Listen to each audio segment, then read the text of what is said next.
thought it was right on the map. Yeah, maybe.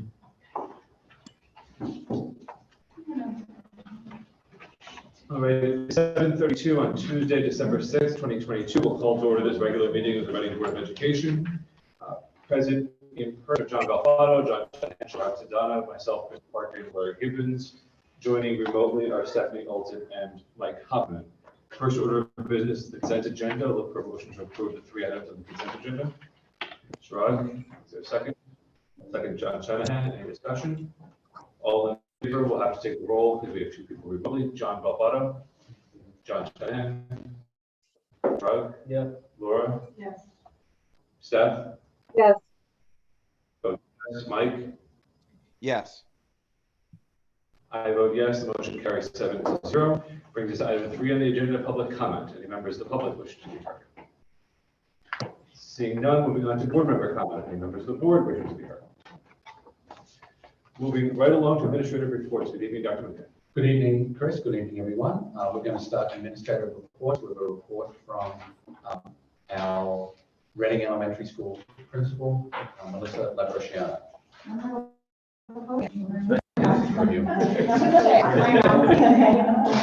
It's totally fine. I'll get it. It's really not that many. It's totally fine. So I'm very excited to report that. Oh, okay. No, see, it's broken. I need to move forward. Put that in the budget. Jenna, that's your budget. So first of all, I can't believe we're already in December, and this is the last board meeting of the 2022 school year, or yeah, this year. Crazy. Anyway, so Veterans Day, we had a really incredible celebration on November 11th. It was fabulous, not only to honor our veterans, but it was our first whole school assembly in probably over 2 years. So hearing the kids really excited about being together again was really amazing to see. Students, you know, you don't realize it, but some of our 2nd graders and 3rd graders had never been in the auditorium or our gym in that capacity before. So it was really lovely. We decorated the school with flags, thank you letters, special notes for our veterans. Maddie Baker, our music teacher, did a beautiful job leading our students in our 4th grade RES chorus and songs that students learned throughout the upcoming months prior to the event. I will share with you this evening one of the letters written by one of our 3rd graders in Miss Motola's class. Dear veteran, thank you so much for protecting our country and for taking time away from your friends and family just for protecting our country. We are very, very grateful for you to be here and be so kind and caring. Thank you so much for caring about all the people of this country. Thank you so much. I really, really appreciate it a lot. Thank you. So that was one of our 3rd graders, and that was one of our notes that were displayed in the hall. Something else in November, we had our parent-teacher conferences, again, not virtual. So it was really great to see so many families and parents in the building to be able to meet with teachers, to see their children's classrooms and have those conversations about their students' progress. We had sent an email communication regarding cafeteria guidelines and expectations, and Ms. Roy and I are happy that students are doing a nice job following the cafeteria guidelines at lunch. Behavior has improved, and so we're very thankful for the volunteers and all the people that work in our lunch leave to kind of support our students eating lunch each day. Any questions? I just want to say thank you for the invite to the Veterans Day Assembly. That was really fun, and it was so cool to see all the kids in the gym. That was really an experience. You're welcome. Okay. No further questions. Thank you so much, Melissa. Jen Desmaris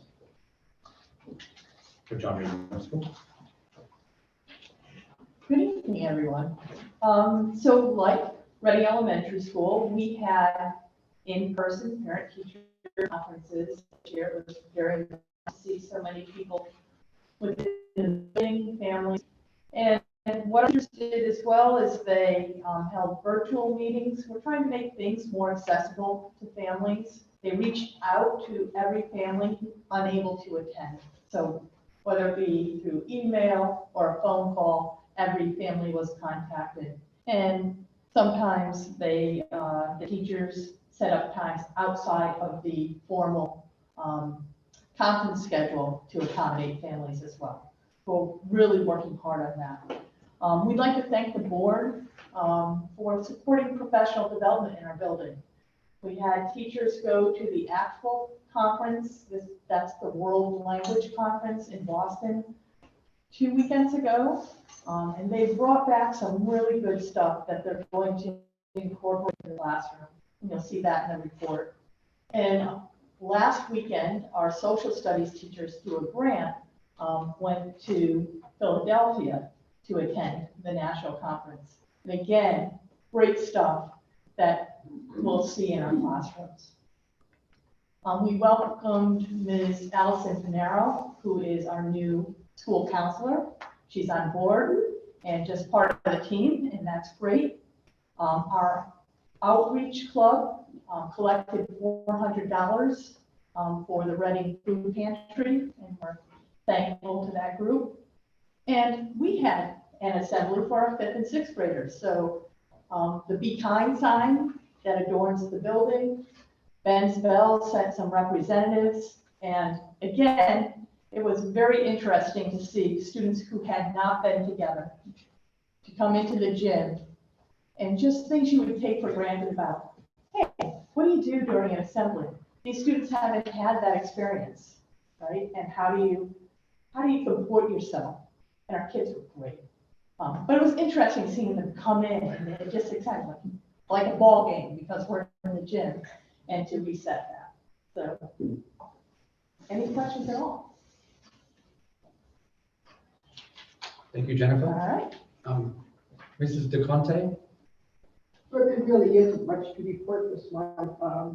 Just that our teachers are doing our TV for, state and training. So that's really all that's happening this month.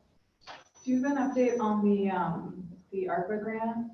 The ARPA grant project that was approved? I think we asked about it last time. It was approved, yes. It was approved, yeah. I'm just asking for an update because I think Okay. in the ARPA hearings with the town, we assured them that we would be moving like as soon as possible. So We did meet, Sarah was able to meet with the team earlier. So we kind of went through, the different parts of the proposal. Yesterday, we met with different vendors to look at the technology aspect of it, the software. So, we're trying to get the team to make a commitment to what's the best way to track the data. That's part of the grant process. So that's where we are. We're using several different vendors. We got it right. Right there, and it should be a commitment. what about the construction pieces? Because I know there's a good opportunity over the holiday break to get some of that work done. Is that? We have the proposals right now, but I think before we can actually, we want to make sure it doesn't interrupt the instructional time. So I think one of the things we have to look at is the timing of it. And while we just want to make sure that the timing is right. So that's the other piece we're really looking at to make sure. Sarah, do you know if Steve Steinfeld is he coordinating this at all? Yes, so Steve has reached out to the custodians at RES and is working with them on a timeline, and we can get a report back to the board from him. He was going to organize some of those different pieces. Okay. So, if it's okay for the board, maybe we can email you an update on that project, Laura, and get an update from the vendors for technology and through our Steve Seifert, who is our current facilities manager. Great. Okay. Okay. Thank you. All right. Dr. Pierce-Lugo, I know you had an intense curriculum subcommittee meeting where you touched on those 4 main areas. Since I am the reason for making us late to begin, I will defer, since I think there might be a committee update coming soon. Okay. Ms. Grafani, do you have an update in terms of finances and our benefits report. So you will notice that we talked extensively about transfers at our last meeting. Those were complete, and so you'll start to see that all of our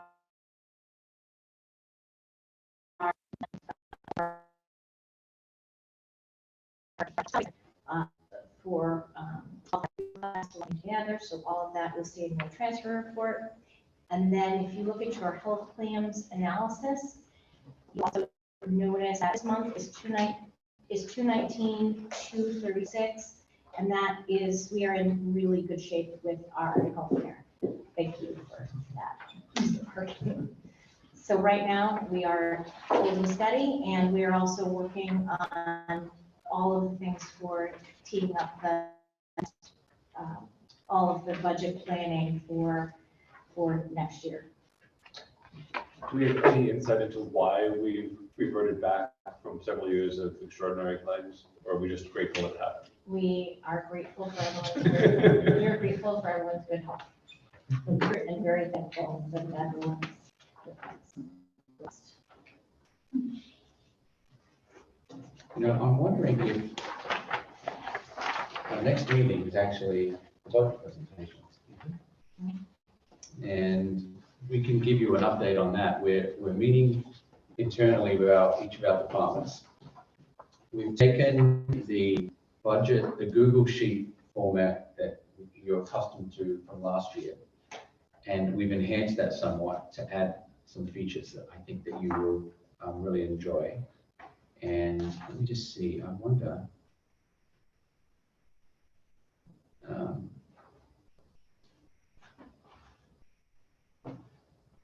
me just see if I can share this. Want to join the Zoom? You're on Jason's iPad. Hold on, this may not. I have to go to John Reed Middle School. Hold on, let me see if I can get. Depending on what Dr. McKay shows you, I do know that there's a typo in the columns. Hold on 1 second. Let's let me see if I can mirror my screen.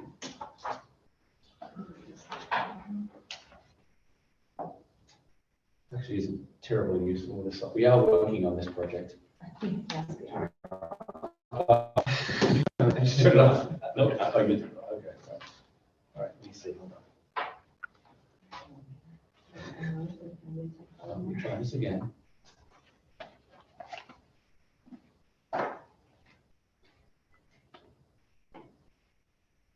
All right.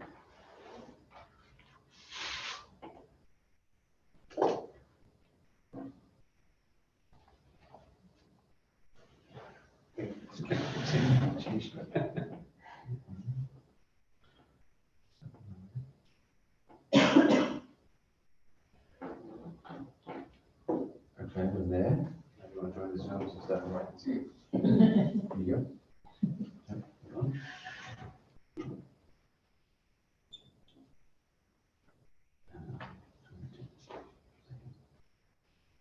You just give me the number for Zoom every customer.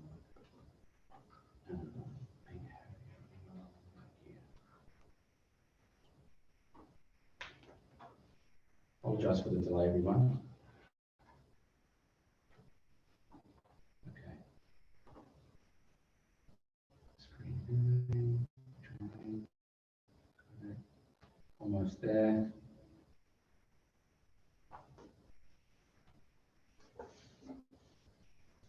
I just fixed fluorescent.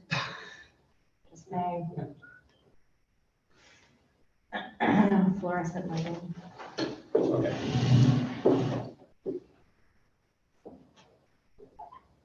So just as a preview, I need to.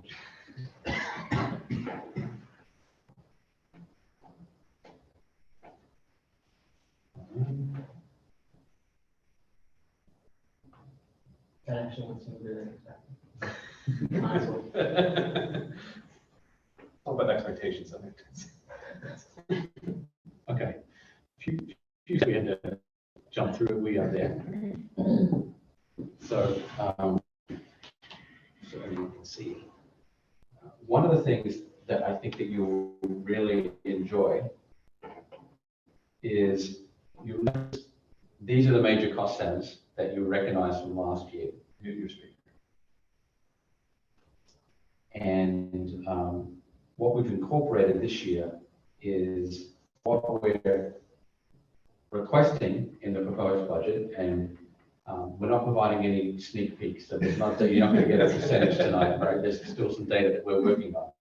But what is really interesting is, I think will be helpful, is that you'll see what the approved budget was this current year, and then you'll see a chance of, you'll see what the proposed budget is, what the dollar increase is, the percent increase, and so on. These are the standard areas that you saw. What is really, I think, interesting for everyone is the idea of seeing kind of what the actual spending is in each of the areas, right? Because when we go into each cost center, and let's say we go to John Reed Middle School, you see the cost centers, and then let's say you go into instructional, you'll also see what the actual was in 2021, 2022, what the approved budget is this year, what we're proposed for next year, what the dollar amount is, and the percentage. And so this actual spending carries through all the cost centers and all the actual areas, so we can actually see. And this is really important for our budget developers in determining, right, a zero-based budget. We're not just taking what we did last year and increasing it by 2%. We're really going back to the beginning and considering what we've spent. Did we actually need to spend a certain amount in that area? And then the other key piece is refining, just to kind of take you under the bonnet of the car. We actually have the expenditures in all the areas as well. So that is what is the actual spending. And so we're able to determine whether a particular account is accurately predicted for that particular area, or whether it's dramatically under budgeted or over budgeted. And we have the data to back that up. And in addition to that, for each of these areas in the budget narrative, we have worksheets, and we've actually, you can drill down to book jacket covers, how many we're getting, what the unit price is, the total price, the rationale, and so on. And sometimes these items are directly connected to quotes, because we've asked our staff to provide quotes for actual items. So you may not see all of the level of detail in the budget that we share with you, but we will talk about how we've come up with the numbers, and we've got very good data backing up all of the decisions that we made. So we've taken the budget that we did last year in terms of the cost centers and the Google Sheet. We've added some features, increased transparency, and we've drilled down the increasability for particular areas and actually shown quotes for various products. So it's a lot more work, but we're in the process of doing that work now and meeting with all of our departments and coming up with that work. And the school-based teams and departments are really doing a great job. So phase 2 from last year, moving everything into Google Sheets into a new paradigm that we can continue going forward. It'll just get easier. Right, I think so. Just a question on the categorization said, because I know, you've changed a lot over from last year to this year. Are you gonna be able to carry that through as I imagine over multiple years, things move around? So because we did that, we are doing it in the sheets, and because you are actually looking at this, we'll be able to flag anything that was in a particular category, but then that we changed. So go through the budget sheets. As an example, all the software subscriptions really should be in one place. But that's going to take us a little bit of time because the software subscriptions were embedded in a variety of different places. So sometimes a particular subscription to, let's say, an online magazine, or sometimes a subscription to a math resource. was embedded inside of a cost center that was specific to that curricular area, we're breaking those out. Because it's in the Google Sheets, I'll bring your attention to anytime that I change that. And then you'll still have the more traditional accounting view as well. So you'll be able to see it in two sort of, the actual accounting itself won't necessarily change, but you'll be able to see where it's actually year over year, which I think is really what you're looking for. So you can say, you know, last year we bought Power School and it was $40,000, and this year we're buying Power School and it's $45,000. So that you'll be able to really to see those resources all in one area, in one place. The big shift, or we moved everything into cost centers. Into cost Yeah. centers. There may be some minor adjustments as we really get certain accounts in specific cost centers in certain areas. And the Google suite will enable us to be very transparent with the changes that we make, but there are also really other neat options. If I go back to the document for a second and share, you can even look at the history of a particular cell and show the edit history, and actually shows exactly when that last cell was changed and who made that change. So we will be able to keep a very good history of exactly who's making changes. Cool. I think the big piece is really that we have, we have our accounting software that does all of the transactions and all the nitty gritty, but being able to put that in a format that makes it accessible for you as board members to be able to look at that and then say, that makes perfect sense for why we're purchasing that particular resource in that area. I think that's the part of that big paradigm shift is important for decision making as you kind of move forward with what you want in this, aligned to the strategic priorities. Okay, Thank you both. okay, great. I think that concludes administrative It's updates. very good. That brings us to item 6, board committee reports. Any committee reports, Laura, do you want to talk about one? Yeah, so the curriculum committee just met. We talked about 3 different topics, so I'll just kind of briefly cover each one, and Stephanie, please interject wherever I've spoken or not spoken enough. So the middle school science curriculum, the administration is recommending a new curriculum for grades 6 through 8. It's substantively the same information, but a different way of teaching it that I think is best described as like more scientific, more thoughtful and applicable to a student's everyday life. So the example we were given was icing your foot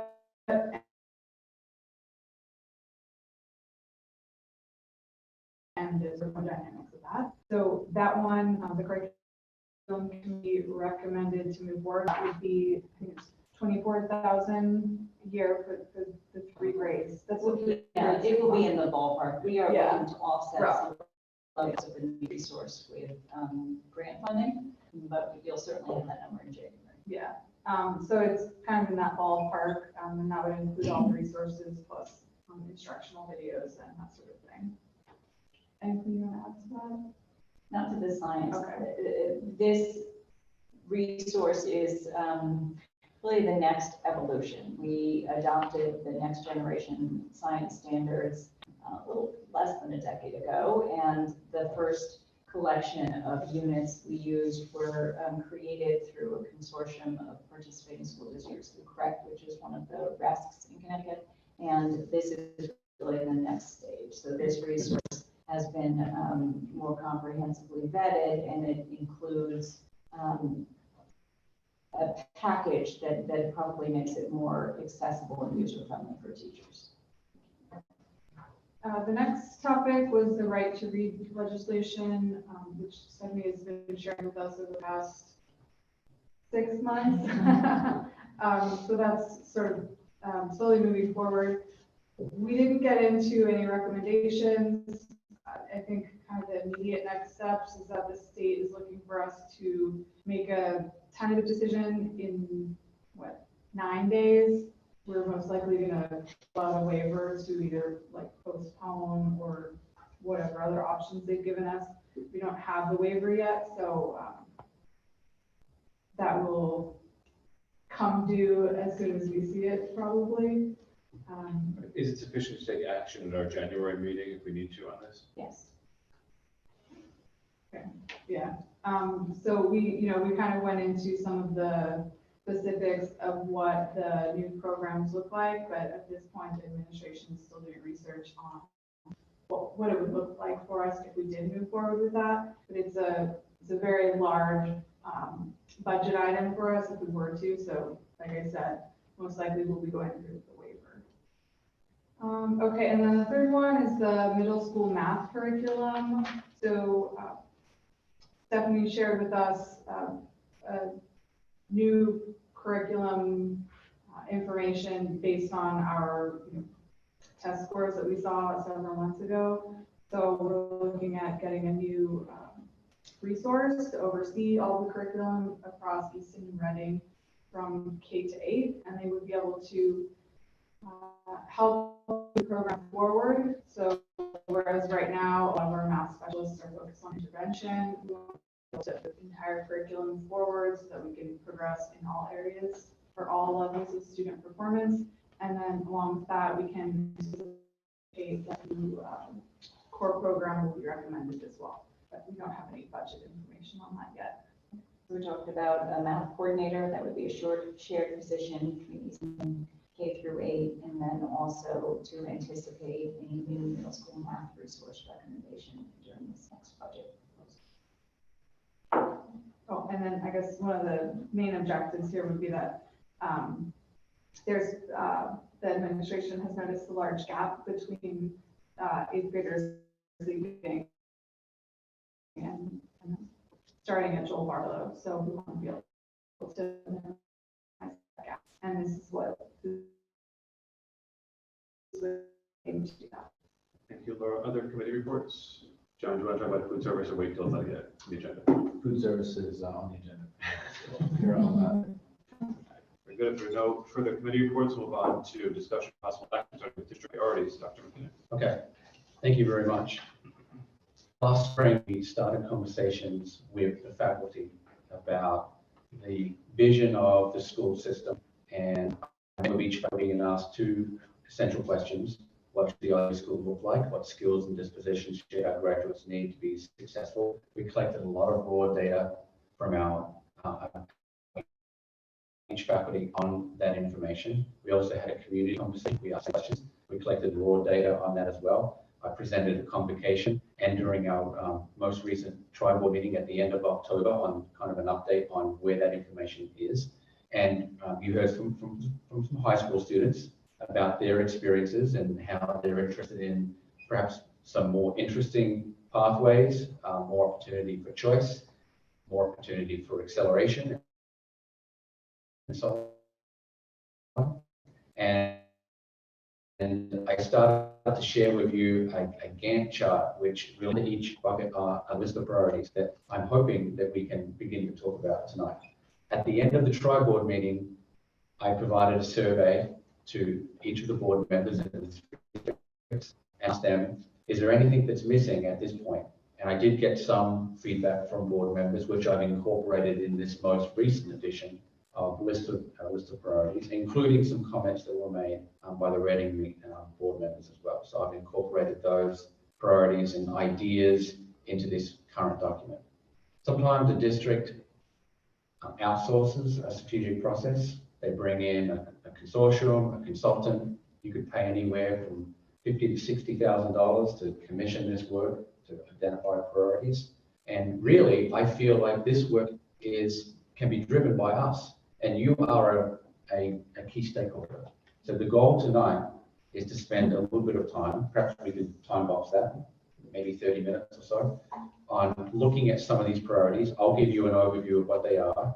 And the goal is for you to really listen to what we've added so far and identify, is there anything that's missing? Or is there anything that you want to see occur over the next few years? So with that introduction, I could share my screen with you all here so that the audience can see. I also sent you an email a little while ago, and you can access the Google Sheet through that email if you wanted to either watch it on the screen or take a look in your own device as well. You can see it up close and personal. It might be easier for you to read. And so again, we're in this stage of developing the priorities, getting stakeholder feedback. Some of the things that we as priorities, we'll see budget. And some of them you will, and some of them based on other budget pressures, you may say, that's a really great priority. We can't do it next year. Maybe we need to keep track on that and do it the year after. And so that's another purpose of this document, to identify whether some of these priorities need to happen over the next 5 years, or the next 4 years actually, in year 1, year 2, year 3, year 4. So it's not just what ideas do we have, but it's also when should these things occur. And I will say that working in 3 districts is difficult with this work. I've done visioning and I've developed strategic priorities before, but you are essentially 3 boards, and some of the decisions you make as a board could impact another board. Some of the work that we do, K-8, for example, the idea of a K-8 math coordinator, we're doing that because we want to improve scores in our middle school. But we know in Region 9, we've talked about achievement in mathematics, and that's a goal for us to improve achievement. And so we've talked about strengthening the pipeline, because even though we're 3 boards, we have students flowing through to the same endpoint. And so it is challenging in 3 districts, but there are some common areas that I think we can agree on that will be good for us K-12, right? So, Chris, I don't know if you want to add anything as I key this up. It's okay. No, so far so good. If you don't, okay. I'm going to share this so Stephanie and Mike can get at home. And then, you switch off? Is it on a timer?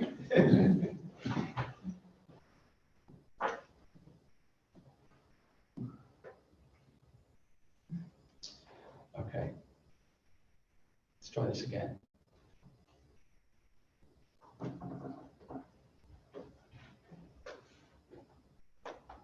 Okay, great. Now, does anyone not have it on their screen? I didn't get that. You didn't, okay, I sent the email just a little while ago. 20 minutes ago. Okay. You don't need to see it, John. You can come a little closer if you wanted to see the screen. You don't need to see it on your screen, on your laptop, as long as you can see it on the screen. Okay. So, for the public and for the benefit of everyone, I'm going to take you through again what the 6 major areas are, and then I'll take you through some of the priorities. So you can all hear them first, and then maybe you can workshop a little bit. Priority 1 is high quality teaching and learning. Priority 2, developing a culture that promotes a nurturing and welcoming climate and deeper, more engaged learners. Priority 3, improving school facilities to ensure student safety, long-term sustainability, and to enhance student learning. Priority 4, meet the needs of all learners. Priority 5, develop a K-5 portion of the graduate that emphasizes real-world experiences and innovative learning. And priority 6, promote effective operations and skillful staff. So they're the 6 main priorities, and there are areas underneath priority, which I'll take you through. And when under the timeline column F, we have year 1 to year 3. You say year 1, are you talking about the current year or next year? I think year 1 is next year. Well, 23, 24. Whether you want to call it 2023, 2024, 2025, and do it another year. Whether you say year 1 is 23, 24. It's up to you. It kind of, I think it's going to depend on when we adopt this as our strategic plan. And we're comfortable to push this over the line. And if you get this work done in the next couple of weeks, next couple of months, then we can really truly talk about it as being year one in 23, 24. So year one, so when I started thinking about this, the timeline that Chris is talking about for each of some of these items here, I actually put the year in 2023, 2024, but then I realized I didn't know the starting place, right? So the starting place for these areas is really year one of the plan, year two of the plan. We can change that to 23, 24 if you wanted to have additional clarity, or you can keep it as year one, year two, year three. I've seen it different ways. But importantly, you can see this at the top. This is 2023, 2024. That's really 4 years if you consider 2023. I think some of the nomenclature here is going to be a little bit wonky when we have, for example, increase the number of students taking Algebra 1 to 60%. That's a target and a goal. Yes. It's not like next year we're just going to say that top 60% kids are getting thrown into Algebra 1, whether it's appropriate or not. Yeah, and so the key for that example is, what line was that? 13, 1.9. 13, 1.9. And so for the target year, for that, okay, we can change that to when we realistically think that we can meet that goal. It's obviously not next year. Is it in year 2 or in year 3? So that's the kind of decision. It's not just the decisions we make tonight are not just what are the actions we need to take and what priorities do we need to emphasize, but when do we think we can accomplish that? So I can tell you for that goal that currently the goal is to increase the number of students taking algebra in 8th grade. The reason why that's important is because algebra is a very important gateway to higher and more math in high school, right? We all know that. But I can tell you now that at John Reed Middle School and at Helen Keller Middle School, about 40% and 43% of students are taking algebra, okay? So a worthwhile goal is to take that 40% and can make it 60%. So instead of 4 in 10 kids taking algebra in 8th grade, can we target 6 in 10 kids taking algebra in 6th grade? So right now in 8th grade, for example, at Helen Keller School, we have 3 sections of regular math and 3 sections of algebra. There at John Reed, I believe you have 2 sections of regular, two sections of algebra and 3 sections of regular math, right? The goal is if we improve students' math skills in K to 8 in the pipeline, and one of our priorities is to add a new textbook in middle school to implement a K through 8 math coordinator, this would be a subset of that goal. What's one of the things we want to achieve? Increase students who are taking algebra based on, so do we do that by just numbers, percentage, or we say there's 3 sections of kids taking algebra in 8th grade and 3 sections taking regular? Should we try to do that 4 and 2 versus 3 and 3? Over at John Reed, 2 sections of algebra, 3 sections of regular. In the next 2 years, do we flip-flop that and say we want 3 sections opening up to algebra versus 2 sections, right? Not to detract from this, but how does that work? Are students identified in 7th grade to be able to take it? There's a set of criteria that students, we look at students' test scores, we look at data, we look at teacher recommendations, we look at a range of criteria, and we place students in algebra. Parents have the opportunity to override and to place students in algebra if they're placed in regular math. There's a whole criteria, kind of a formula there that we look at, right? Part of that conversation, well, we're talking a lot about this particular goal, right? But part of that conversation is perhaps selecting a curriculum and a textbook that enables you to have multiple pathways through. Right now we have kind of 2 pathways. You have a regular math and kind of an advanced math leading to algebra 1. What happens if there's 3 pathways? What happens if there's a regular math and an accelerated math and an advanced math that enables us to be more flexible with how students move to that outcome? All right, so that's a good example, Chris. I don't want us to get caught up in, is that a goal? Is that a priority? Is that right now? Because now just think about the idea itself. Because there are some people that are pretty snotty about strategic plans. I'm not saying Chris is one, but I've done this in many districts, right? Where people are like, you must have a goal and it's got to be a SMART goal. And you've got to have priorities and an action step that feeds, right? Let's just for now focus on what is it that we're trying to accomplish, right? What is our priority? And we can change whether it's a priority and an action. I guess that built into this is, just to stay on this example, if the priority is to have 60% algebra in 8th grade and the timeline is year 2, that's saying that by the year after next, we have 3 sections of algebra and 2 sections of regular math is the objective. And then within there, it's, there's obviously stuff that happens between there and now. Right. And so within some of these actions, like reviewing entrance criteria, theoretically that would be in year 1, so that it's a run-up to meeting that goal. Correct. Because ultimately, you have to improve their readiness. It's not. Right, you don't just flip a switch. You just fill it and they will come, right? So they have to improve their content understanding in order for them to be prepared for that. And that's where when I'm trying to figure out, how things slot into year 1 and year 2. Some of these out goals have to have near-term steps.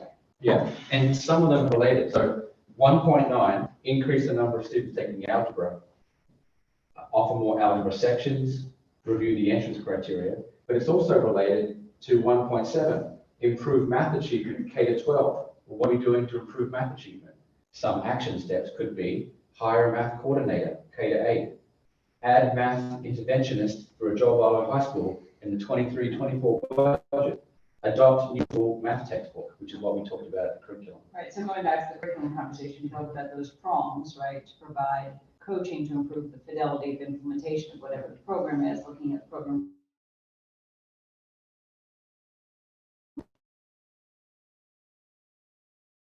The amount of time, considering that time for math instruction, those are all, action steps that would help you then to reach the goal of more students to be ready. Right? So improving math achievement K to 12, that's a goal we all agree on.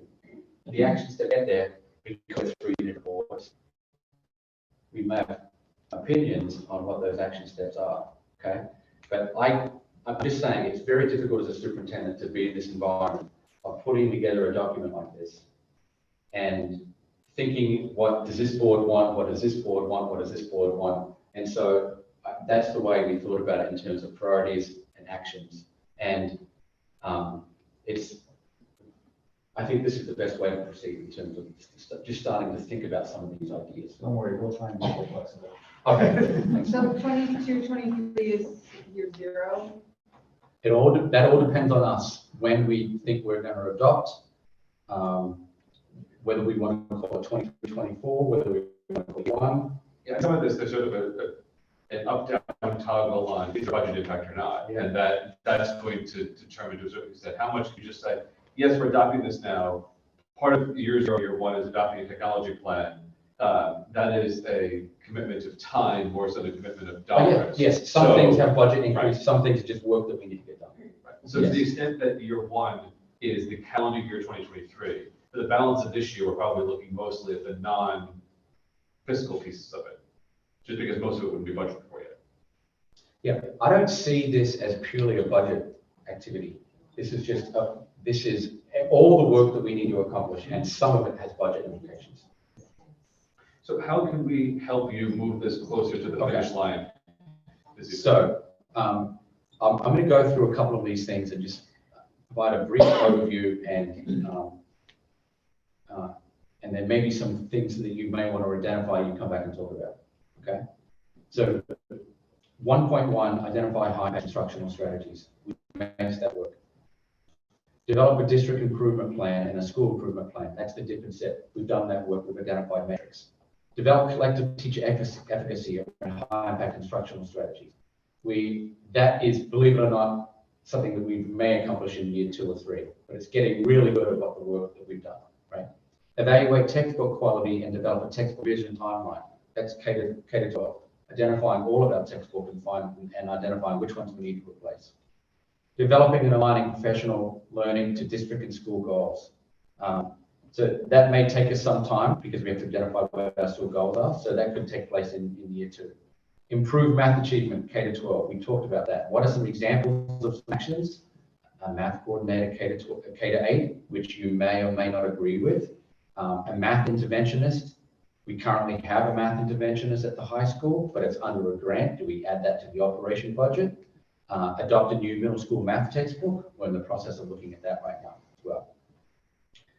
Develop a digital learning technology plan. That's just identifying all the ways we can get better in the area of technology. About this increase taking algebra 1, very important. Provide more opportunities for advanced student learning and flexible pathways with on and off ramps based on student needs. That came out of what the students were saying, basically, when I asked those 2 questions. They want the ability to take more advanced work and more choice in what they are studying. Developing opportunities for students to their own evidence of learning outcomes, increase student agency. Assessments where learners can create their learning for a variety of assessment strategies. That number 16, that could take place in year 2. Support superintendents so they maintain their focus on teaching and learning. Increase coding and STEM experiences for students K-8 and enhance computer sciences at the high school. So in actions, we would love for students to complete 500 computer coding lessons by the time they reach 6th grade. We want to study and advance computer science pathways. And the math coordinator, K-8, might be a way that we can accomplish the math textbooks, the coding examples K-8, improve student achievement, improve the number of percentage of students taking the algebra, for example. We're studying new AP courses offered by the College Board. So there are numerous activities that we're doing here. This is more a high school activity. Priority 2, developing a culture that promotes and nurtures a welcoming climate. We need a district communication plan. 2.2, identifying a common set of tools to address social emotional learning. 2.3, developing a set of learning experiences for students that promote acceptance and understanding and appreciating differences. That's the work that we're doing in the DEI committee at the moment. 2.4, develop a written document that defines the district's core values, beliefs about learning, and a vision of a graduate. That's basically defining, that's everything we're talking about and putting it in one place. Increase access to extracurricular activities that may have implications for teacher stipends. For example, study robotics as an interscholastic athletic activity. Identify students in after-school activity and see if we can put them in an after-school activity, and study after-school activities and cross-reference that with budget support. Research has shown that when students take 2 after-school activities, it actually increases student performance. If they take more than 2 after-school activities, it has no impact on student learning, right? So extra activities is a really important thing that we need to consider. Promote intellectual risk-taking. Develop opportunities for students to learn at a deeper level. That's pretty general, but what does that mean? A PIP project at the middle school, capstone project at the high school, all of these are question marks, so that the areas we need to look into. Increase and align middle school programs and opportunities for student collaboration. The last one there is increase opportunities for middle school students to learn about Drobold High School. That's one of our priorities, right? Like we really want kids, we have a lot of right now, we don't make sure that kids know that we have an incredible high school, of the opportunities out there. Improve school facilities to ensure student safety, long-term sustainability. So, establish spaces with flexible learning environments that support innovative learning. So one of the actions, develop an RFP. We're going to be talking about that a little bit. Look at our capital improvement plan.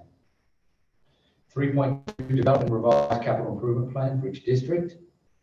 We don't have a capital improvement plan for Eastern. That's one of the things we need to work on. We need to reflect on the K-12 facilities manager position that we put in the budget that's shared. How is that going? We're probably going to have some ideas on that in the January budget cycle. Continue efforts around school security to enhance student safety. Meeting the needs of all learners, priority one. One of the things you'll see in our budget is we're going to be looking at an English language learner teacher, either one for each district or one that's district shared. We have an increasing number of students that are coming into our schools that need English language learner. In other words, they don't speak English and we need to give them support there.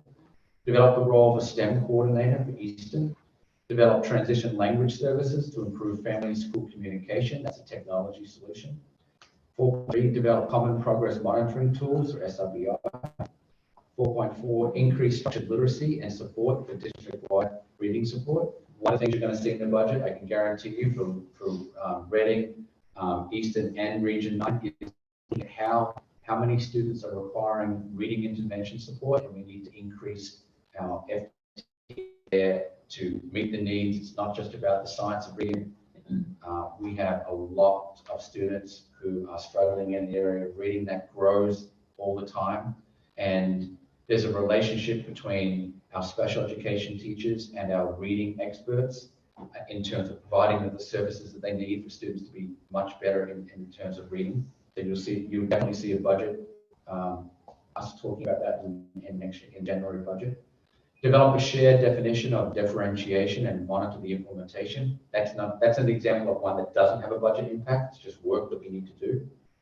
Analyze master schedules to maximize instructional minutes for academic areas. Conduct program evaluations of junior bridges and bases. We have these incredible programs, junior bridges and bases. How are they doing? How successful are they? How many students do we have in them? How much money is it costing us? Is that a budget offset?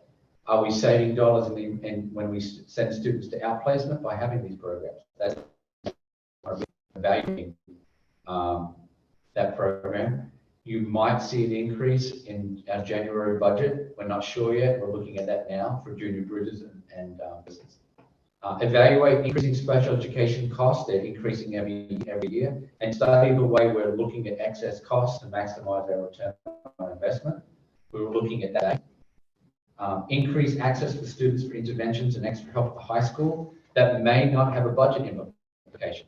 The way we study halls, the way we how teachers are using study halls and free periods and duties and so on. And is there a way that we can provide extra help interventions? Priority 5 is portrait of a graduate. A lot of this starts at the high school and it's related to NEASC standards and what we have to do to get accredited at the high school every 10 years. But whatever we do in terms of developing a portrait of a graduate has implications downstream. And so we need to make sure we have a strong understanding of what the portrait of the graduate is, that we develop it with the end in mind, but we also develop it from the ground up. And so the next few objectives are really on making sure we are developing rubrics that are aligned to the portrait of the graduate. 5.3, develop opportunities for personal interest in middle school, leading to a possible capstone experience at the high school. You heard our high school students talk about that. There are several action steps related to that area.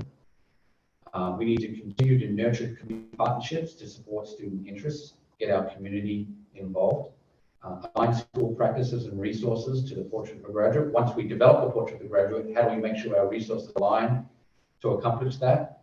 That you can see is all the way out in year 3 because we haven't developed the portrait of the graduate yet. So that's kind of an example of how timeline could work. Adapt the curriculum and our revision process that also is aligned with the portrait of a graduate.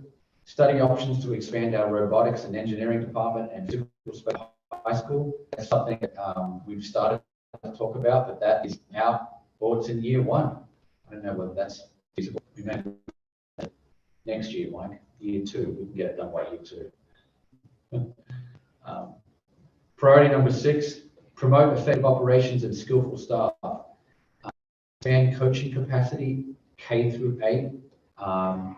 You can see that's an idea there. Develop coaching cycles and peer coaching opportunities for teachers.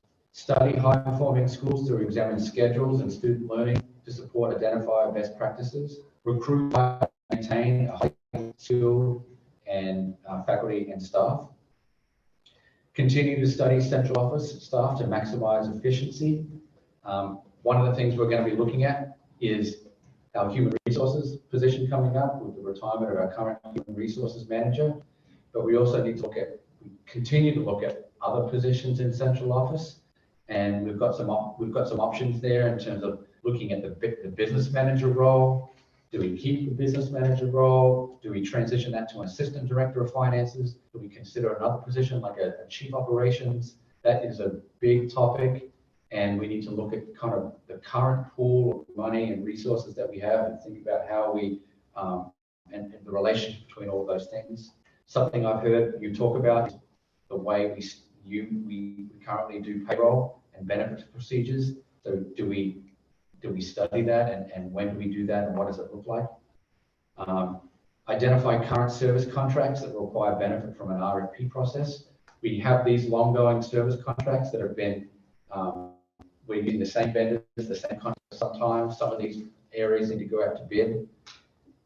Mrs. Grafani and myself, we have a limited bandwidth, and so that could take some time to actually go out to bid in some of these items, but we absolutely need to do that. We're seeing 100, 200, 300% increase in special education transportation. Some districts are looking at vans to transport students. Do we go into the transportation business? Do we look at how much money we're paying for a van to go on a route that's up to $80,000, $90,000 on one route to send one child to one location? Do we buy our own van for $30,000 and start looking at more innovative ways? You can see in here, create a succession plan for the human resources. Study financial process money from the town, the relationship that we have between our boards and our towns, where we need to pay for certain things. We need to go for our payroll. The town only releases a certain money at a time. It's just in time. And so we're constantly going back and forth, having conversations there. Do we have a 2% carryover fund option? Is that something that we look into, that we start to develop? So these are all the things that I have on my mind. Are there any things that you want to add, or anything you feel like you need to discuss, or even change the timeline for some of these things if you do agree with them? Sorry, thanks a lot. Take a deep breath. I guess there's a few questions, one of which is, for which of these is there a chicken egg issue where which has to come first before you can consider other things? Okay. And are there any for which it is a major priority of administration that get taken care of before other things do? Well, there are some, I guess there are some things that are major priorities that we've started to work on, or you'll see these major priorities in the budget presentation in January. And so I mentioned some of them are K-8 math coordinator, English language learner, the language, we're restructuring some positions at central office, could be the human resources manager. How is that going to look? We need to have some internal conversations kind of about what that looks like. The new textbook program in grade 6 or 8, that has implications. So I guess to answer your question, there are some priorities that you'll see reflected in our budget. That's how you know that they're priorities. But you may say, Jason, we can't add an English language learner teacher next year if you're adding these 3 things. But we just don't want to lose sight of that, right? It's like the capital improvement plan, right? We can't replace the roof this year. We know it's improvement. We're not going to forget about it. We're going to put it in next year. And so that's the goal. A specific question on timing for, because I've had a couple of parents reach out to me about the Gifted and Talented program at RES. Why is that year 2? I think that would be a good foundational thing to feed into a bunch of the other stuff that we want to hit as goals. Well, I think we made a bunch of changes to the Gifted and Talented program yeah, I this mean, year. There was a structural change, but then it's still one teacher that's doing it for all of the grades. Sharon, do you remember where you saw that?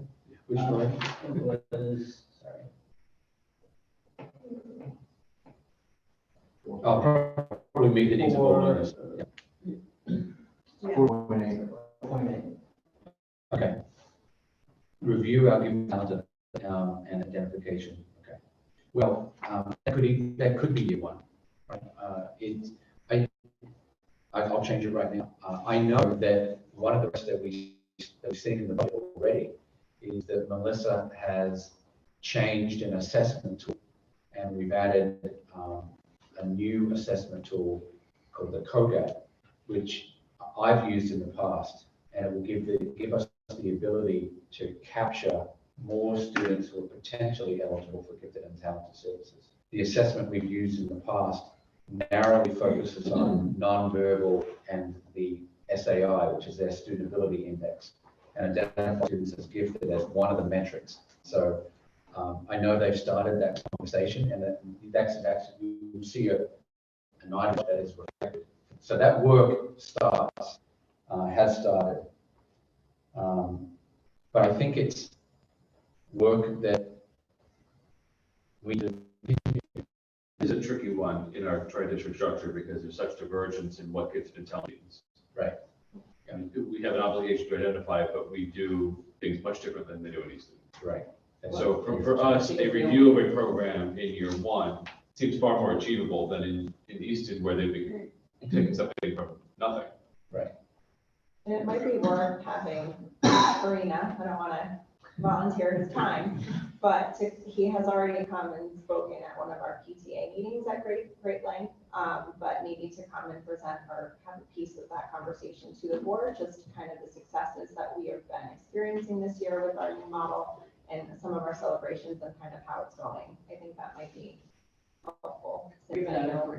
Yeah. Okay, so that is a potential action step, right? I think if we talk about the themes from this that come up over and over again, and the areas that feel like there's the lowest hanging fruit for material gains, I think we're talking about the middle school math situation, which has been a situation for years. And I don't think it's strictly a Reading issue. We see it across the dirt from grades 5 to 6, but I think it's an area that needs immediate attention. Second, I think the developing of a communications plan is really important because that came up in the tri-board around things like, oh, I take such and such at the high school. Well, 75% of the community doesn't even know that's a thing. So how do we make sure that everybody knows what it is? And it's incredibly difficult now in an era where everybody gets hundreds of emails and 55 texts, and it's hard to really separate the wheat from the chaff and all this. But having a communications plan that maybe walks back some of the many emails that we're sending so that there's an easier way to identify that which is important and that which is not important would all be helpful in making sure that everybody understands what opportunities are available to them, which keys into the third thing that we keep hearing, which is give me an opportunity to do what I want to do and to pursue learning opportunities that aren't conventional. And that's what we heard in the conversation with the high school students was, I learn at my best when I am developing the things that I'm interested in. And I'm allowed to kind of do that something different that isn't, regurgitate kind of conventional academics. I have one. Do we have anything, I mean, I think it's interlaced in some of these places, but do we have anything specifically about like reaching out to students who aren't as engaged as others? So maybe not necessarily like underperformers, but just those who aren't engaged or enthusiastic about going to school, especially, at the middle and high school levels, because we have tri-district meeting. And that came, the impression I got was that those were overachievers and very engaged in their school. So are we getting the voices of the others? Yeah, okay. That's really interesting. We could add an action around student engagement that tries to increase engagement in schools and tries to increase student engagement for those students who aren't engaged at the moment. So maybe the action step could be identifying who those kids are. I was thinking in one of the priorities about extracurricular activities, right? Like developing more interest for students that they don't have an opportunity to express themselves in the traditional pathways in school. Can we get them interested in school in another way? Right. And so that was an example. So maybe we can build on that example by measuring engagement in some way. Yeah. And knowing who those kids are Yeah. who aren't engaged, Yeah. right, is important. Yeah, I mean, because we don't necessarily need everyone to love math, but if we can get every student who graduates Joel Barlow to have at least identified something that they love, I think that's a really positive experience. And I think that community matters in that, and I think that one thing that our structure to a certain extent inhibits is that sense of sort of community. We don't have middle school sports, we don't have broad-based middle school activities, whereas, you know, this is a thing that happens after school and all the other kids come and cheer on whatever it is. It doesn't exist. And we don't have a structure that permits late buses and things like that. So we don't have a robust after-school community here where people are staying around to do the thing that they're interested in. And I think that has a trickle-down effect on people viewing school as a commitment for someone in the community. And one thing that sort of struck me when Dr. Harrison started here, he made a comment about how he had come from Watertown, and Watertown is a single school district. And he said, I'd walk into an elementary school in Watertown, and half the kids were wearing black and orange Watertown gear, because everybody was just part of this broader Watertown community. And I walk around RES or John Reed or Keller or Staples, I don't see Barlow stuff, I don't see any town stuff, because everyone's in their own little silos. And I think that all flows into an engagement question that that structure, but can we identify that as an area that, you know, for which a need to be filled in some way? Yeah, so maybe like, as part of the communication plan, we incorporate something about connecting the different districts, because if Joel Barlow is having a homecoming football game, and that goes out in the middle school and elementary school announcements, it's a way to, connect the two. Okay, great ideas. Yeah, we are a geographically spread out district. It takes 20 minutes to go from John Reed over to Allen County, and some school districts are one district, as you pointed out, but they're also much closer together, or on the same road, for example. So we need to overcome that. I don't foresee things like middle school sports or late buses changing anytime soon. So that's, Yeah.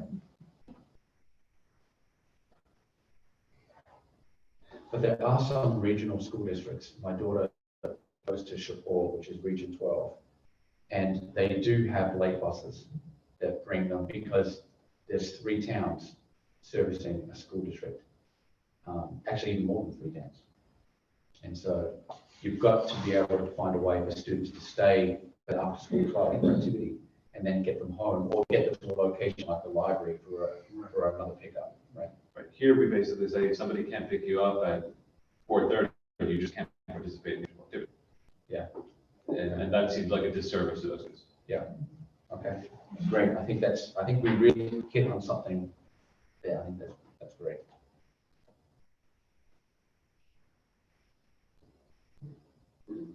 The things that popped out to people. Mike, Steph, you with us? Steph, give me a thumbs up. Yeah, I'm still here, Chris. All right. Anything, Mike? No, good discussion. Nothing to add. Okay. I guess in the context of special ed, some of the things on this list are sort of evergreen about maximizing ROI and making sure we're doing the best we can, minimizing outlays, efficiencies in transportation. Is it worth making it a priority to determine the extent to which we can create a revenue-seeking program, and to take, when we say we are proud of junior bridges and bases, is there opportunity to scale that, not at additional cost, but at reduced cost?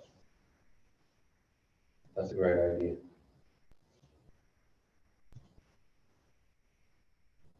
You can see scale that within the district or?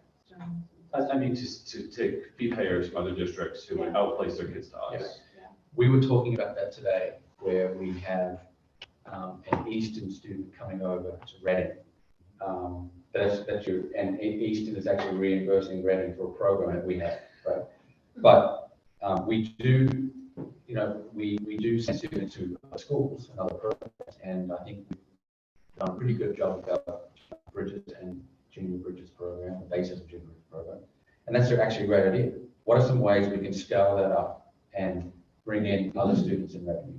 If we're going to talk about adding staff, there's going to be a budget impact, and we also talk about offsetting that amount. Okay.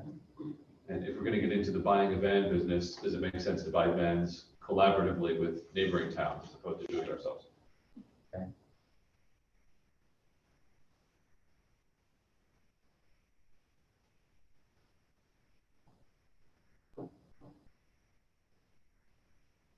I think this is an extraordinarily ambitious document, so I hesitate to just sort of say, keep doing. So, I mean, this is a ever-changing document too, right? Yeah. That's right. It's probably, it's fair to say that the 6 priorities are pretty locked in, but everything else is subject to change over time. Yeah, I think, it's important to put something down on paper and to identify areas that are important to us. Because if we don't do them next year or during the January budget, when do we do them? We can't lose sight of things, right? We can't move something, kind of kick it down the road if it's important for student achievement or for the health of the district or for a building or for whatever the reason is. But I don't like the idea. What I'm trying to avoid is the strategic plan that's in a binder that, it gets approved, gets put on the desk. Hopefully we can keep something like this in a Google Sheet and we have frequent conversations about our priorities. That would be really helpful. Is the ultimate goal to tie each of these to a budget, each budget line item? I think some of these items are budget related and some of them aren't. Like the communication, I don't see that as a budgeted item. That's just work that we need to do, and you need to hold us accountable for that work. And because we have a certain number of staff, we need to articulate when we realistically can get that done by. But it's on our mind, right? I mean, there's dollars budget and there's time budget. And so we Right. say, if we want you to build a communications plan, it's at the expense of what? Right. And so you're saying, now I'm not doing this RFP for my lawn mowing services until the next year. Well, maybe the answer is we need to bring somebody in who's going to be a bid specialist to be handling that so that we can free up the time to do that. And that's where it becomes budget piece, but I mean, you get into the worldview where there's never time to do everything. Things are going to get punched forever unless you provide the time, space, and resources.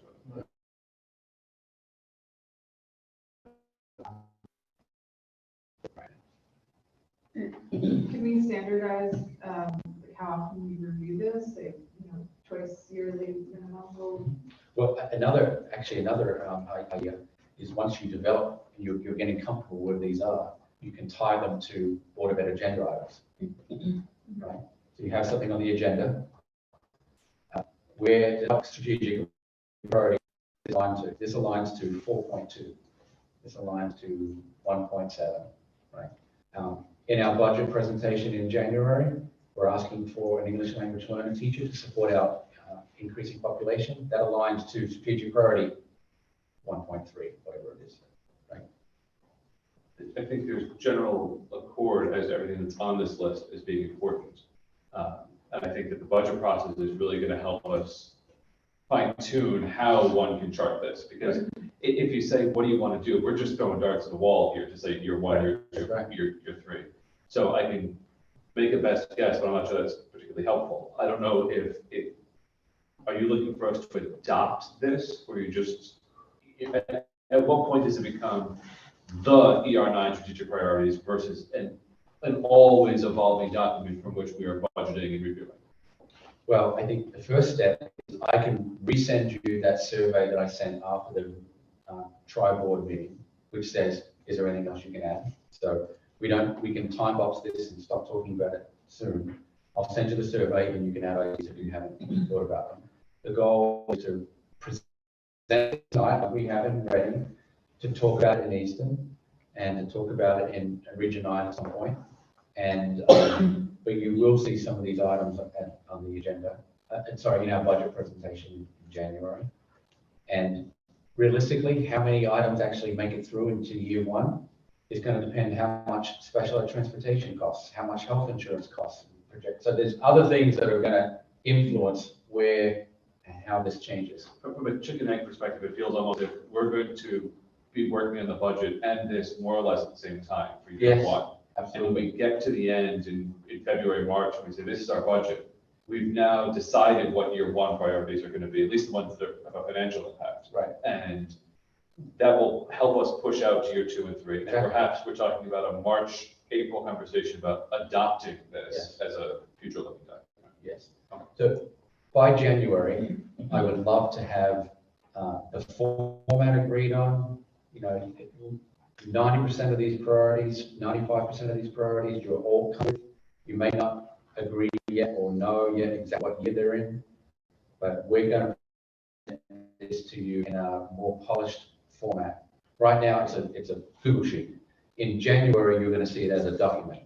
Right. I think what would be helpful as you look at that is the same way in our capital plan, we have a projected year and a projected cost to identify, putting in a technology plan, dollar value, yes or no, and projected cost, it's 100 hours of work or whatever we think that the reasonable amount of time is. Because that allows us to look at this and say, these are the big rocks, these are the smaller rocks, and you can only fit so many rocks at a given time. And no one's going to hold you to it when you say that the math coordinator is going to be $86,500 in 2026. But the same way we don't hold you to what the cost of a roof is going to be 5 years from now. Got it. Okay, good idea.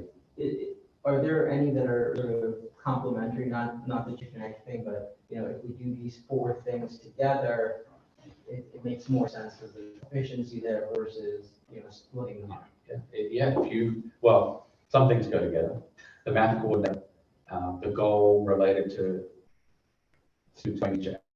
reviewing our math placement criteria, and the textbook adoption. Those all go together. They may not happen all at the same time, but they go together as a package.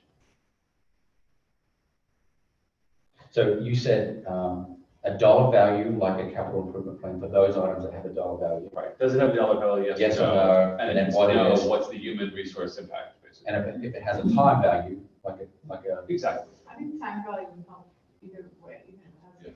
I'll have a picture of me pushing a boulder on a hill Yeah. like this.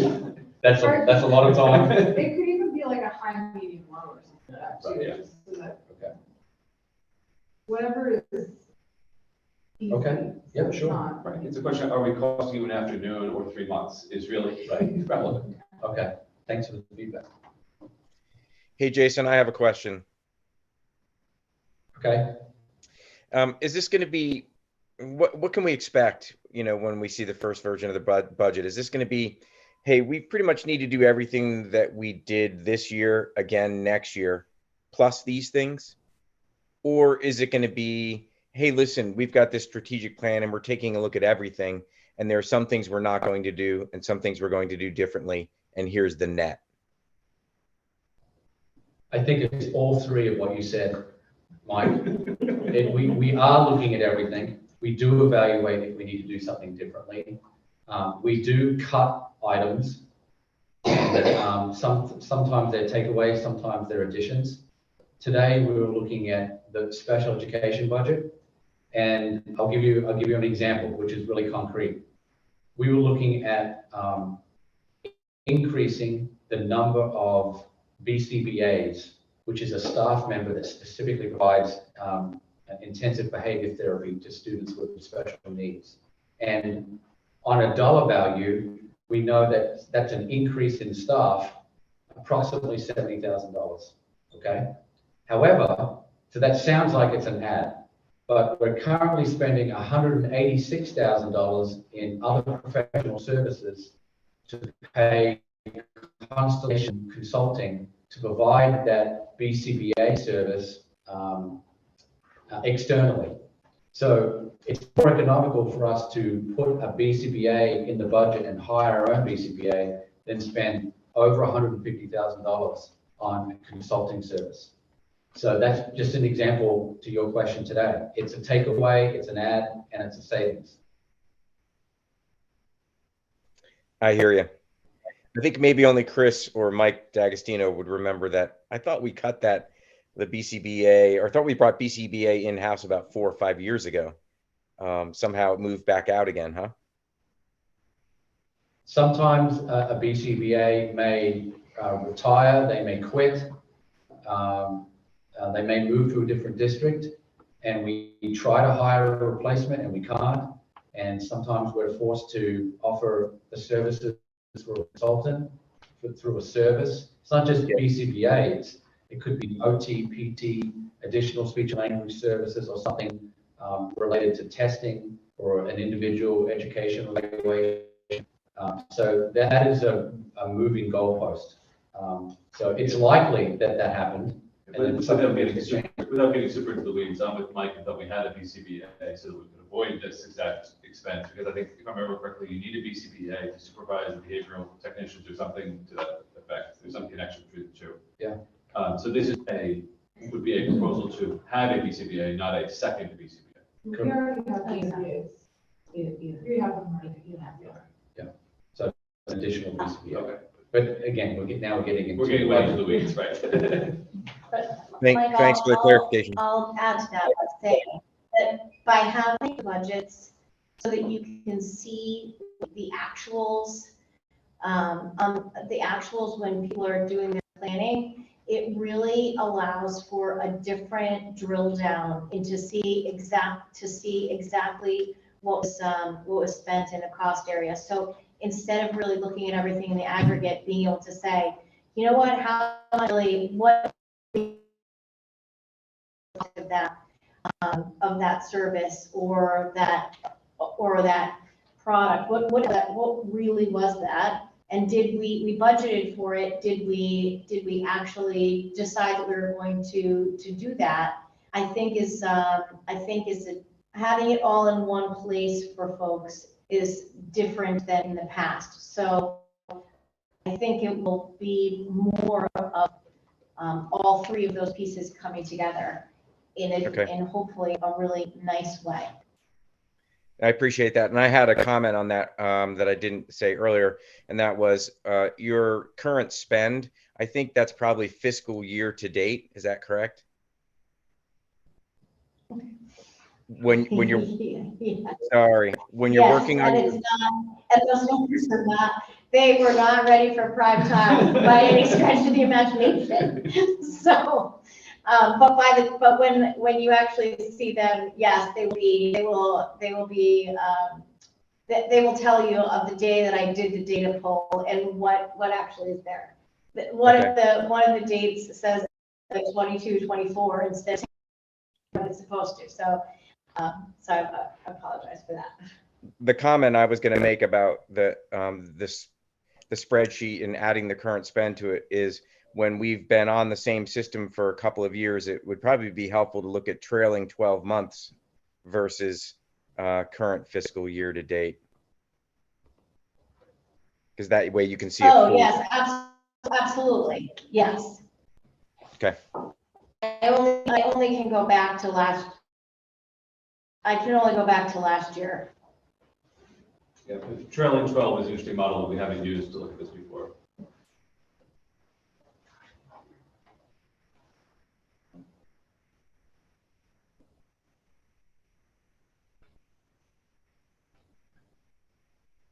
Any other comments on the strategic priorities?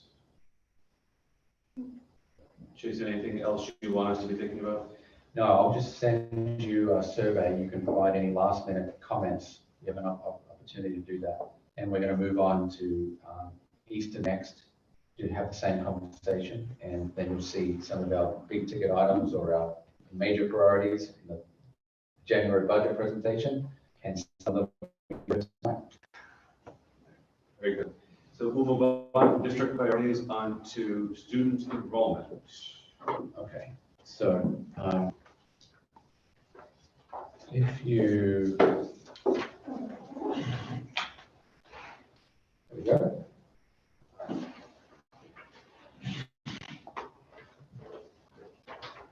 Thank you. So in the January budget presentation, we will be presenting. We share this digitally. Yes. Mike and just, Mike and. Okay. There you go. Sarah, do you have one? Thank you, Tom. Okay. Enrollment. Share. Okay.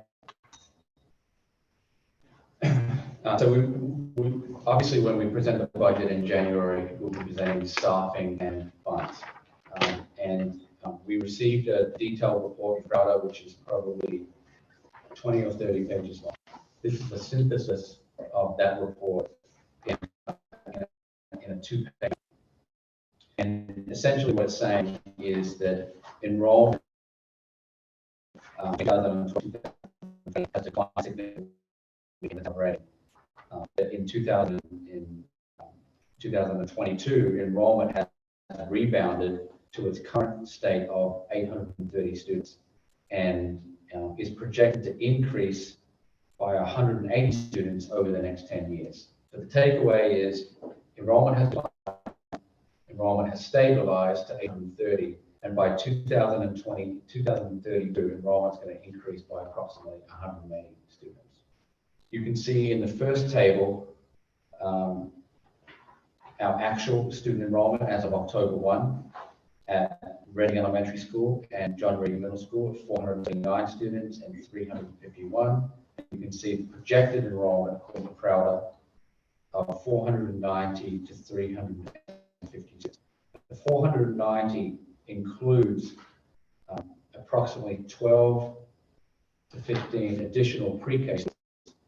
If you go down to the Reading Elementary table, you can see the actual enrollment that we have in the 2021-2022 school year, according to October 1.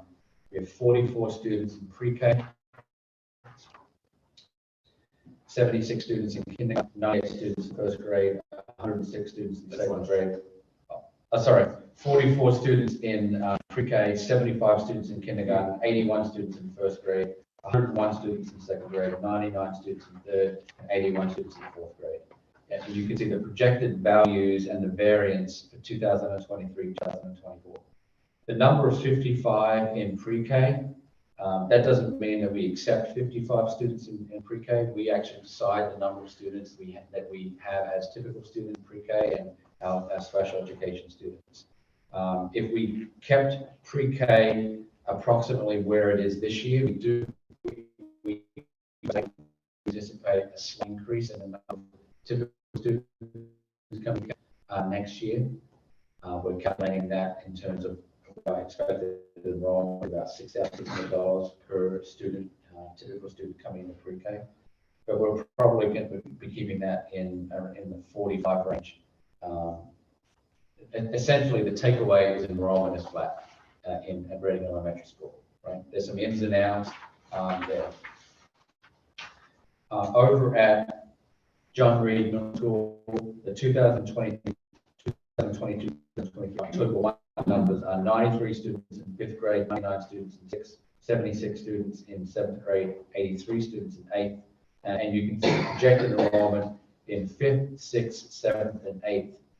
Enrollment overall is 350 students. You can see the variance, the ins and outs for each grade level in grades 5 through 8. The key points for Reading Elementary School is that we expect enrollment to remain stable and then begin climbing in 2026. And we expect enrollment at John Reed Middle School to be flat next year, increasing slightly in 2024, 2025. Over the next 10 years, it will fluctuate, and then it's going to expect it to reach 426 students in 2033. You can see the various enrollment figures here. The summary, which is at the bottom of this memo is that we do not anticipate budget impacts based on demographic information, the number of students. However, whether we have a particular number of sections in third grade or fourth grade or second grade isn't just based on the numbers alone. Sometimes we need the population. For example, our current third grade students, we have 6 sections in third grade over at RES this year. The enrollment really suggests that we could have 5 sections. But we increased to 6 sections in grade 3 this year because when we looked at these students in grade 2 previous year, these students had complex needs. We had a lot of student referrals for behavior. We had an increased number of students having 504 plans and having IEPs. So generally, you look at to help you make a decision on the number of teachers you need and the teacher classroom size ratio demographically. There are some other reasons why that changes. We're still working with Melissa and with Jennifer about what the exact budget impact would be based on those other factors. But generally speaking, based on demographic factors, enrollment is expected to be flat. So you may see that we have 6 sections in grade 3 right now. Whether we continue 6 sections in grade 4 is something we're looking at. The decision is either 6 sections or 5 sections. And that may be offset by another increase in another grade level. Right? So this memo is just purely looking at the demographic information and where our enrollment is as of October this year, what our projection is next year, and what our enrollment is over the next 10 years, which is generally going up. Questions on the enrollment? Okay. Moving right along to open choice. This is a lot to digest, so if you have questions or follow-up questions, please send us an email and we can talk about that. Next, we're passing out a memo about open choice. So you might remember that last winter, we had a short conversation about open choice to remind everyone what open choice is all about and the desire in some areas of our state to expand the program. So this memo brings everyone up to date with some information about open choice and also the fact that open choice, which has served students living in Bridgeport, and they currently attend our schools in East End and then also at the high school in Region 9. There was a desire to expand the program to include Norwalk and Danbury. That expansion did begin in Norwalk this year, and so that did not have any impact on us in Reading. The planned Danbury expansion did not happen this year, and updated last year was for a full year.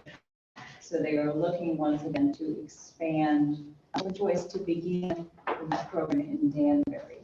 This memo also includes information about currently the way that we are complying with the state's expectations with regard to reduction in racial isolation is to allow students who live in Reading to attend the magnet school in Danbury. At one time, we had about a dozen students who attended that elementary school, and people choose to do that for a number of reasons, diversity, of course, being an important reason.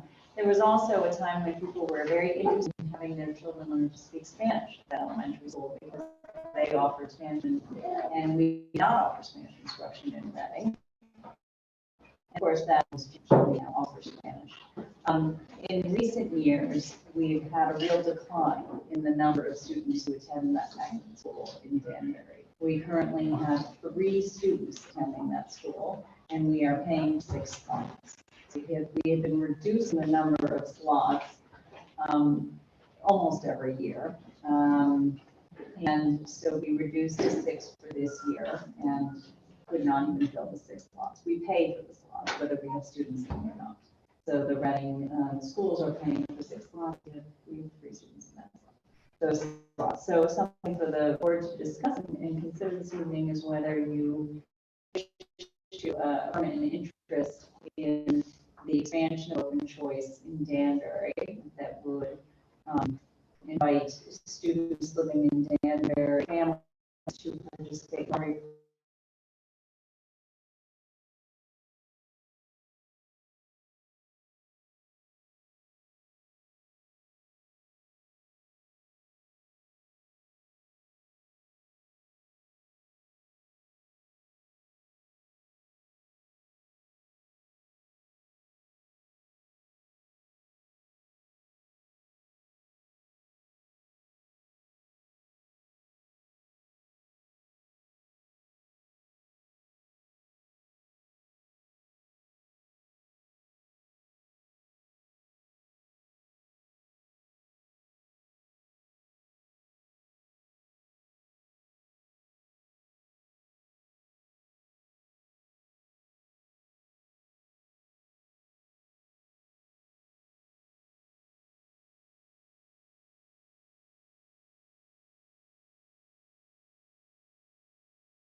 Mike and Steph, did you just lose our audio or can you still hear us?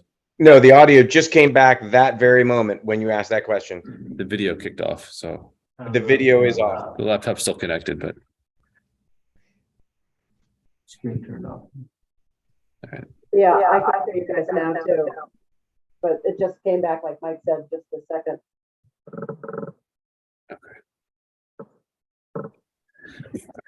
so Just thinking the numbers that we have projected here, it looks like there's plenty of space in kindergarten and first grade. For sure, we let them be dynamic about deciding where to put them. Yeah, Yeah. just that we would have to decide at what the best entry point is. I'm just saying, I think it looks like there's a lot of space in those two grades, which is ideal. And then we, find spots where else it works. For people, obviously. Yeah, no, I think entry point by how many students do you initially do you want to come in with 9? Do you want to come in with 12? Do you want to? So, you said 12, any particular reason why 12 is a good number? We could say we could open positions in 3 grade levels, K1 and 2, which means we could bring in 4 students per grade level as an example, or we could offer more students in kindergarten based on our kindergarten enrollment and allow room for siblings. I mean, if we're sitting here in December, it's a little premature to talk about what we really think the kindergarten enrollment is going to be for next year. When conventionally does CES run this lottery in the course of the year? Anyway.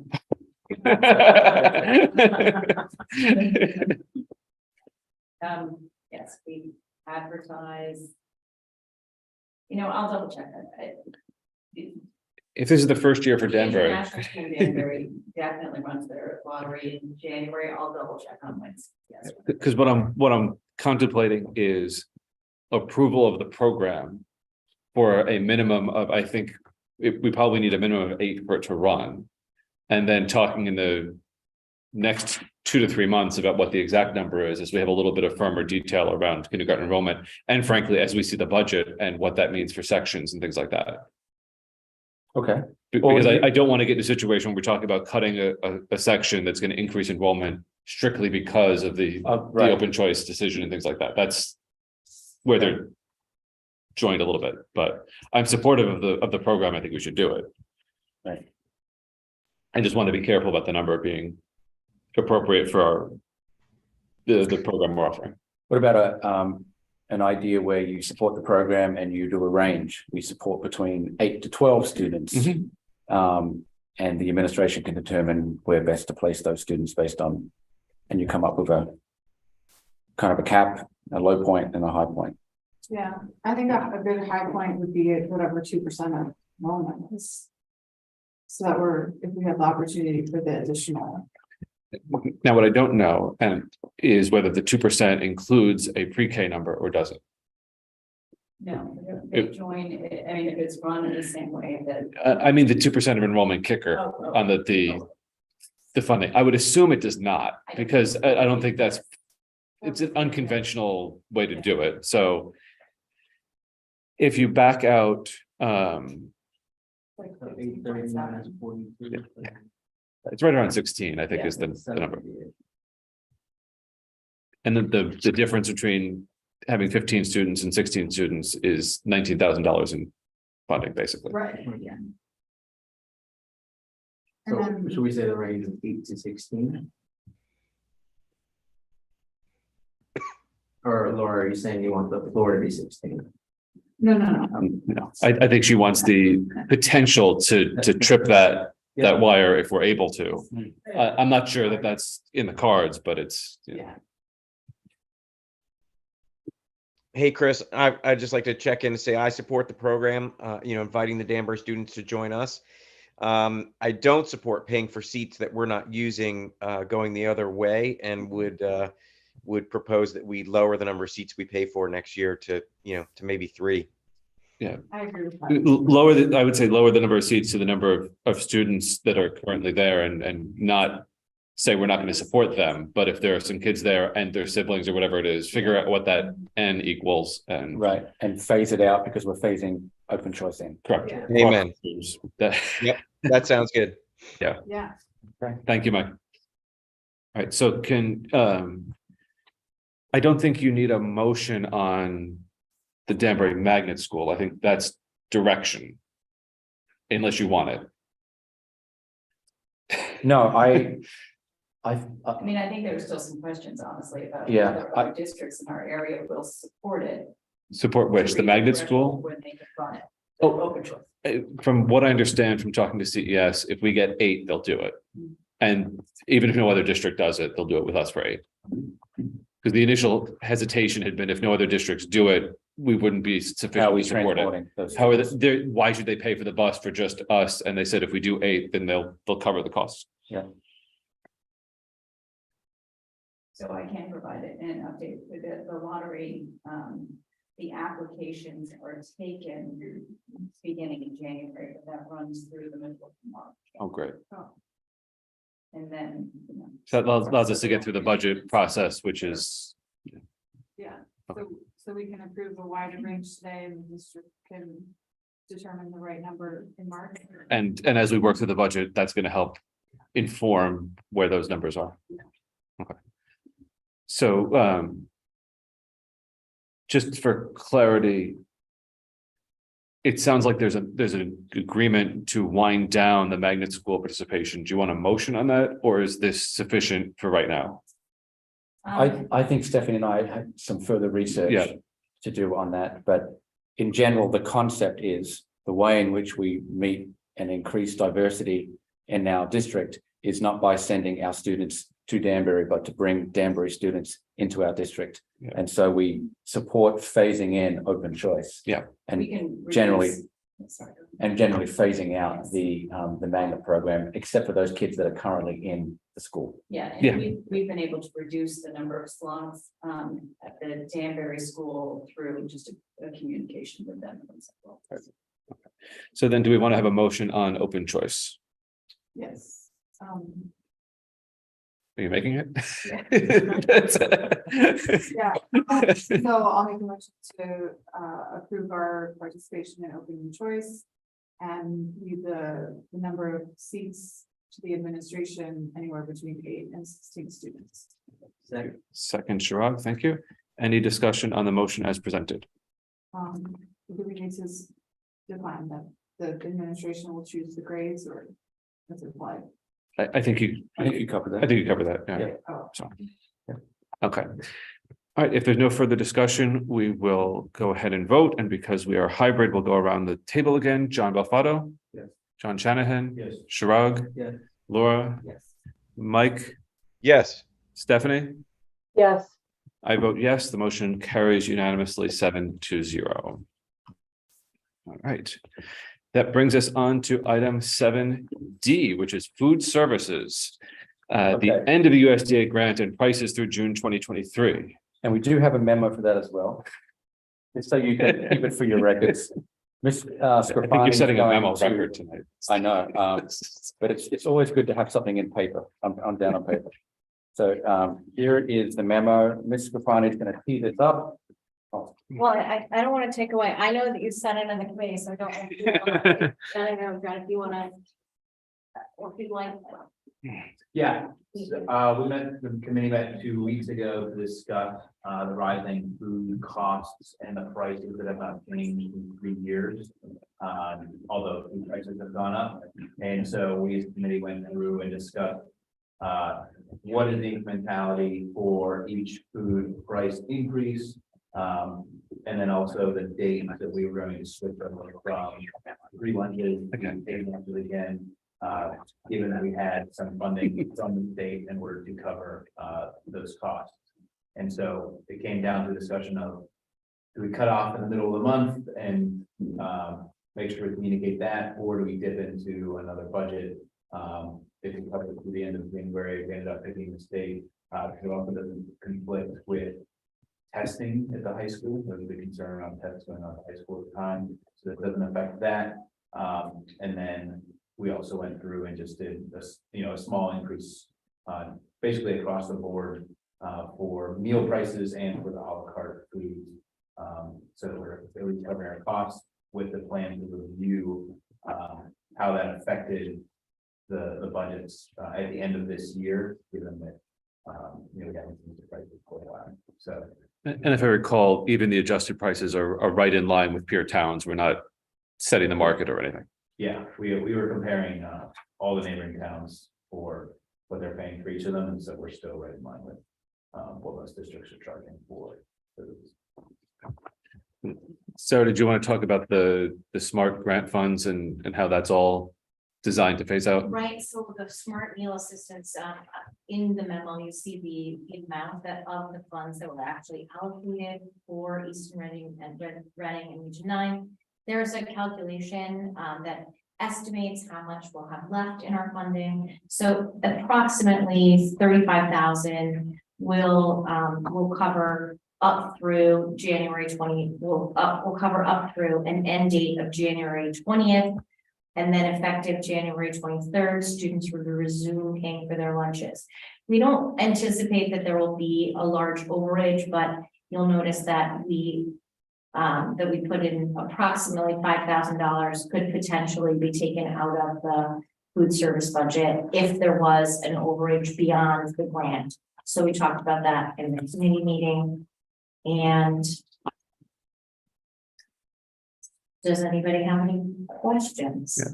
On either of those. Right. So there's then going to be two motions. We need one with respect to the SMART grant and one with respect to the meal prices. And because these are both joint endeavors, they're going to have to go through the board cycle of all three boards to ultimately be effective. And so so there was a suggestion to make it so that it was just that the Reading, anything related specifically to Reading Elementary on this price list, it includes everything that's part of our tri-district.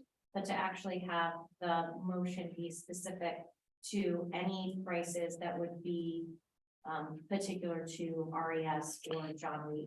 So then the motion would, while the memo does include, for example, the Joe Barlow High School breakfast egg sandwich, your motion would not include, would not incorporate that.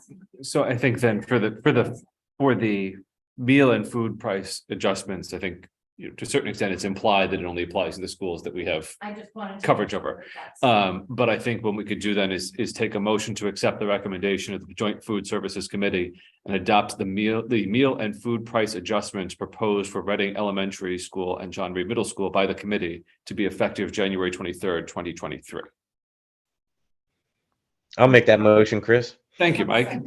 Laura, any discussion on this motion? If there's not, we'll take the roll again. John Belfato. Yes. John Shanahan. Shirag. Yes. Laura. Yes. Mike. Yep. Steph.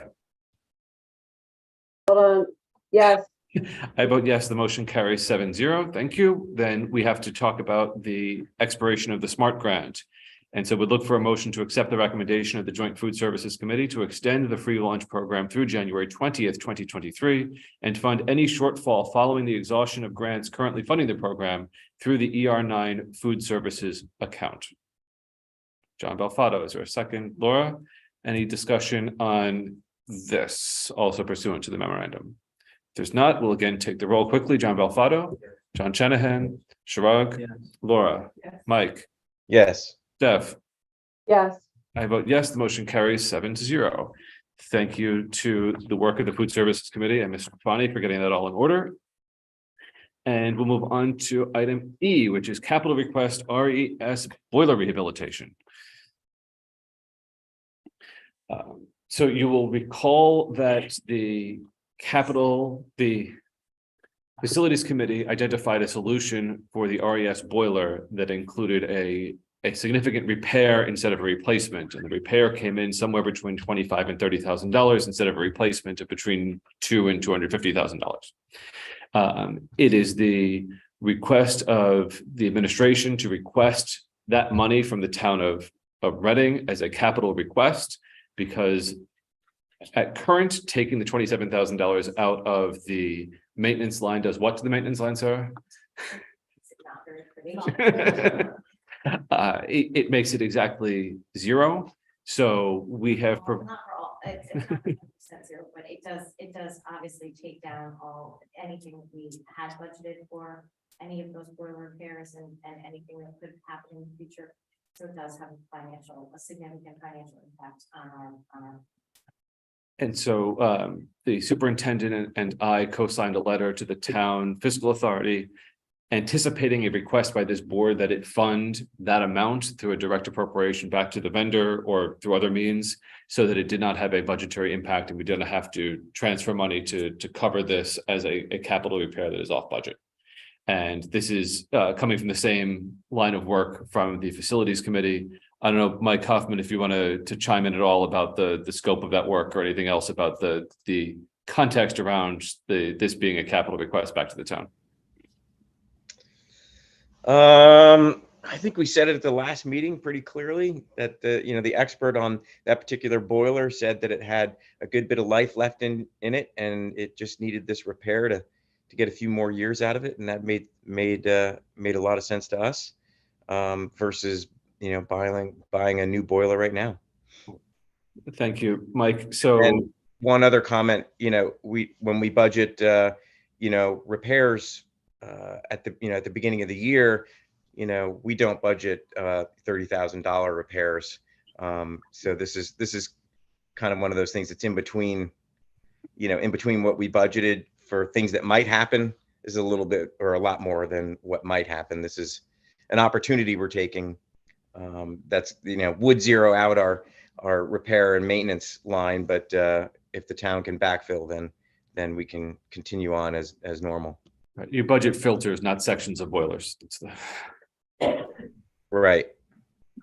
So, all right, can we have a motion then to formalize the request that the Board of Education request a capital allocation of up to $30,000 to pay for the RES boiler rehabilitation project? John Shanahan, is there a second? Laura? So any further discussion on this item? All right, if there's not, we'll call the roll again. John Belfato? Yes. John Shanahan? Shirag? Yes. Laura? Yes. Mike? Yes. Steph? Yes. I vote yes. The motion carries 7-0 and will convey the same to the town. Thank you. Brings us to item F. I have just a question Yes, about please that. go for it. Do we need to amend the capital improvement plan? Right now, it's the boiler replacement, 400,000 in year 26 out. And you've just essentially asked for the boiler repair to be considered a capital item. Mm-hmm. So do you plan on amending the capital improvement plan, or do you kick that back to the facility, or essentially did you just do I that think in we've the motion? effectively done that, and I think that that when the facilities committee meets and reviews it again, they can make that adjustment and bring it back to us. Okay. I don't think we need to make a formal change to it. Do you need to add on the repair? Yes, we have I've got the Oh, yeah. Because it's done. right. So to push the replacement out to further into the future. Yeah. Right, because the replacement of both has been kicked out to the out year in the plan. That's already out there. No, what I'm asking is, you've just basically said that you are requesting 30,000 in current year. Right, Yeah. so here's the capital improvement plan, the request in 2023, 2022, 2023. And that's what you essentially did. You added the repair to a capital request. So do we need to add? I don't mind doing it if we want to formally amend the capital plan to reflect the boiler. I think we don't need to, because this is meant for requests. So since the request is complete, or the work is actually completed. I think this is forward looking, and Yeah. I think we're comfortable with it as Okay, as great. it is. All right. And if the town wishes to see a capital plan that reflects it, we can have that conversation, but I Okay, think that great. they'll be satisfied. All right. So that brings us to item 7F, which is a possible executive session regarding bids for the architectural and design services for Reading Elementary School and John Reed Middle School. Dr. McKinnon, do you want to say anything in public session about the status of this project before we go and have a conversation about the bids? Absolutely. We submitted an RFP for architectural and design services. We had a walkthrough approximately a week and a half ago, where we had 10 or 11 architect firms walk through Reading Elementary School and John Reed Middle School in response to the RFP. There were a couple of firms that asked follow-up questions, which we submitted in an addendum, which was then submitted back to all firms. And today at 5 p.m., we opened, Ms. Scafani and I opened 10 eligible bids. from various companies. And so we have the company names and the dollar amounts. And so it'll be the job of the board to figure out what we want to do next, how many we want to invite back. But the first step is going to be to review those bids and have an understanding of what the nature of them is. I think we could probably have a high level discussion of the bids and their dollar values. I have all the RFP and the bid documents, and we can make a decision about what the next step is in terms of we have 10 bids. Are we inviting back 3 companies, 4 companies for more information? Do we have any questions? When do we make the decision? There's a couple of things we need to. So should we convene an executive session to talk about the bids and then having a better understanding amongst the 7 of us as to what those are? That'll guide the process. We can get back into public session and talk about the process. Then. I think so, yeah. Okay, very good. Then we'll look for a motion to recess to executive session for the purpose of reviewing responses to an RFP. Laura, is there a second? Shrug? And we want to invite the superintendent, and we want to invite Mr. Grafani also. Yes. If you Mike does. So, so Laura's motion is to recess to executive session to review bids responsive to an RFP, to invite the superintendent, the director of finance and operations technology. And it was seconded by Shirag, John Belfato, Yes. John Shanahan, Shirag, Laura, Mike. Yep. Zeph. Yes. I vote yes. We'll enter executive session at 9:34 p.m. and bid a good evening to Dr. Pearson Ugal.